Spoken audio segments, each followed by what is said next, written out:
غرض خداوند میں اور اس کی قدرت کے زور میں مضبوط بنو،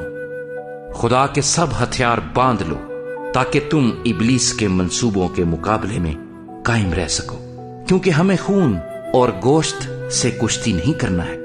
بلکہ حکومت والوں اور اختیار والوں اور اس دنیا کی تاریکی کے حاکموں اور شرارت کی ان روحانی فوجوں سے جو آسمانی مقاموں میں ہیں۔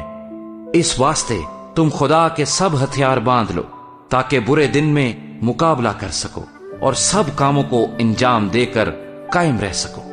پس سچائی سے اپنی کمر کس کر اور راست بازی کا بختر لگا کر اور پاؤں میں صلح کی خوشخبری کی تیاری کے جوتے پہن کر اور ان سب کے ساتھ ایمان کی سپر لگا کر قائم رہو، جس سے تم اس شریر کے سب جلتے ہوئے تیروں کو بجھا سکو، اور نجات کا خود اور روح کی تلوار جو خدا کا کلام ہے لے لو، اور ہر وقت اور ہر طرح سے روح میں دعا اور منت کرتے رہو، اور اسی غرض سے جاگتے رہو کہ سب مقدسوں کے واسطے بلا ناغہ دعا کیا کرو،